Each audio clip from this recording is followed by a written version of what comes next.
What is this, a sweatshop? Hi, I'm Mick, aka Mike. I've stopped by a few times. I killed a critic's wife, and now I'm about to kill his channel appeal.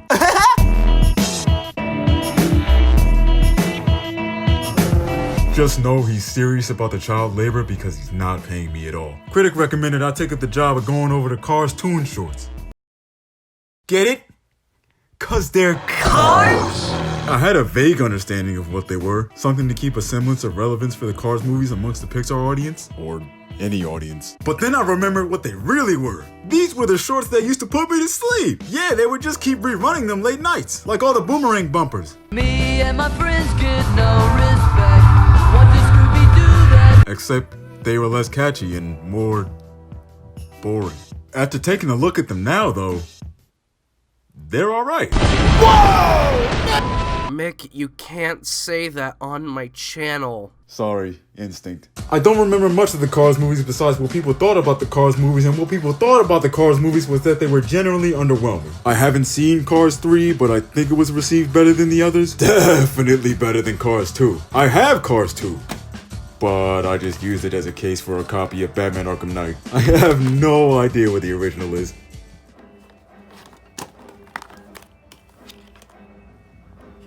If anything, I probably thought the first one was boring and the second one was just overall unimpressive, but surprisingly these shorts are neither. They're not like top Pixar quality or anything, but a gold mine compared to the other two films. The entertainment value raises a ton due to the pacing. There's a certain quota it has to fulfill, so they gotta make it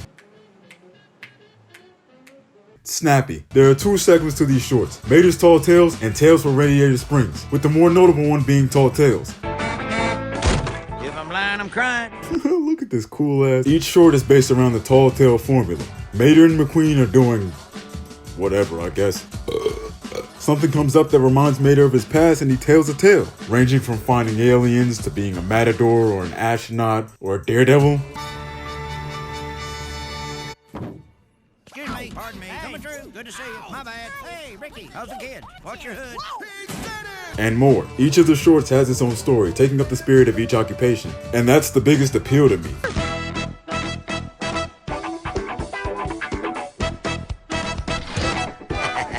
The fact that it rides the lines of parody and satire, fully embracing the style or genre of whatever story Mater tells. At first, McQueen's all like, "Cap Star! Chill!" But then in the heat of each story, he's like, "Wow, that's crazy. How'd you get out of that?" And every time Mater says, "Well, you was here too!" What?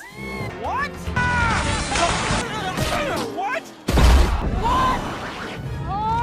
Which, you know, canonically makes no sense because their first meeting was in the first movie. I mean, I guess you could say he created a paradox when he time traveled, making him associated with McQueen beforehand. And if Endgame taught me anything, it's that interfering with the past creates an entirely new timeline instead of why the fuck am I talking about Cars, Lord? I remember when I was a homosexual. No, you were not. Dadgum, I was, and you was there too. There's Mater the Greater, Rescue Squad Mater, Monster Truck Mater, Unidentified Flying Mater, El Matador, Moon Mater, Heavy Metal Mater, Mater Private Eye, Tokyo Mater, Mater. Oh, I see why they did this now. The Greater is pretty fun. I'm actually surprised we don't see a lot more Daredevil stunts in the mainstream.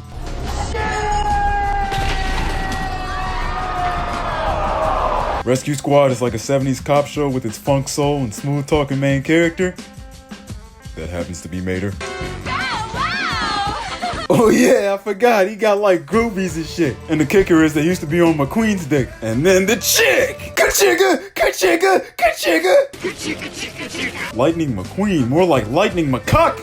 You know her? She's a town attorney and my fiance. What? Get fucked! Monster Truck Mater is pretty fun. I like monster truck rallies and things like that because they're just pretty fucking cool. Unidentified Flying Mater is okay. This is the one they used to rerun the most, so I didn't really care much watching it again. It's odd that the UFO just happens to resemble Mater, but I'm not gonna sit here and nitpick a goddamn car short. El Matador, another fun one. Moon Mater had a lot of shots similar to real space launches and put a lot of tension into set launch like any other space movie, so that was pretty cool. Time Travel Mater's a bit longer and switches up the formula a bit by actively starting the story and letting McQueen be a part of it. It's actually pretty sweet and it felt good to watch. Oh yeah, and there's Air Mater to tie in with planes. Remember planes? Did you remember they were in the same world? Yeah, me neither. It feels even more contrived than usual and I didn't really care to watch it. Hard pass. Now my favorites happen to be Tokyo Mater. This one just goes full Tokyo drift.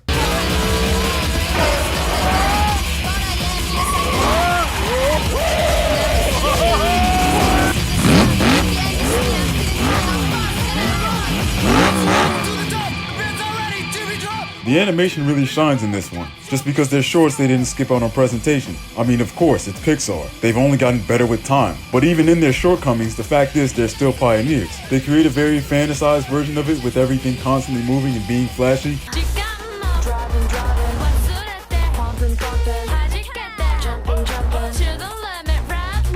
They use style to their advantage, taking a bit from anime. The shots and all-around energy are very dynamic and it never slows down. Cause they're cars! Private Eye Mater, it channels 50s pulp and noir stories. Speakeasies, sneaky mistresses and all, betrayal of love and mob bosses. All the characters take up their respective archetypes with the over-dramatized nature of everything. Classic shit. Heavy Metal Mater. This one stood out more with presentation than anything to me. Mater's involved in the heavy metal band, not unlike Kiss or Judas Priest or the Hex Girls, and they go all out with the flamboyant showcase aspect of those bands. And hey, McQueen doesn't get shit on and has the spotlight for a bit in each. Lightning Dragon McQueen! I'll take care of this. Dragon style! Spinning Dragon Attack! E-Boy McQueen? Okay, he do be looking kinda fresh though. He's still a simp! What doesn't stand out is how contrived it is. It's not my biggest issue, but it's where my main gripe with all of them comes into play. The formula gets real low after like 3 of them. Yeah, I have those favorites, but I kinda knew what I was getting into. I expected to enjoy them mostly due to personal preference. I watched Rescue Squad first and then Monster Truck and was like, yeah, I ain't really feeling it now. I felt like there wasn't really much to say about them individually because I didn't want to just repeat myself, which I kinda do already. They're not poorly made, but it's like, you get what you see. They're car shorts. Sorry, Cars Toons, such genius. But yeah, it's not really a bad thing. What is bad is the fucking logic applied to these vehicles. Pixar thought it was a bright idea to just start giving inanimate objects feelings and make bank off of it. Or John Lasseter just really liked cars and touching women. But the problem with Cars was that it was so void of any real personality, solely for the fact that it's just if cars were living beings. It's not clever. They barely do any real world building with it besides puns. So there's no point. When I can barely get attached to your premise, that's when I start thinking about the logic of your world. How the fuck do they hold shit? How is construction done? Who builds all this shit? What about clearance? Do they just drink motor oil? How do they fuck? I'm not even joking. That's a legitimate question I have. Who is their god? Is it the fucking Michelin Man? In Heavy Metal Mater, they start doing this shit.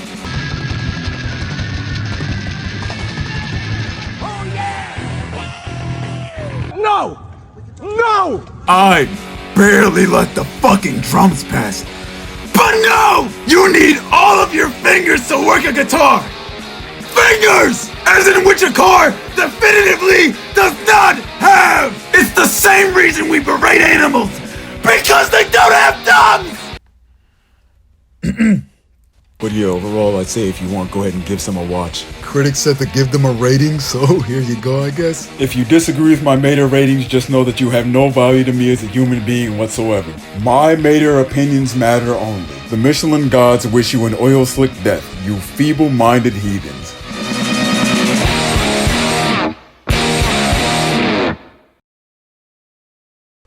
Oh. Shit, there's more.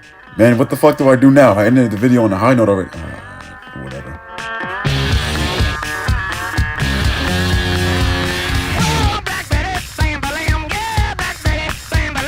As I said, the other half is Tales of Radiator Springs. It's a very limited amount of shorts. There's bugged, hiccups, and spinning. They're pretty self-explanatory. You know, I'm coming in sounding all doom and gloom, but they're not bad. They're harmless. All of them are pretty wholesome. Just kind of like a day in the life of Radiator Springs thing. They do what they gotta do for a Pixar short. There is a bigger one though. Radiator Springs 500.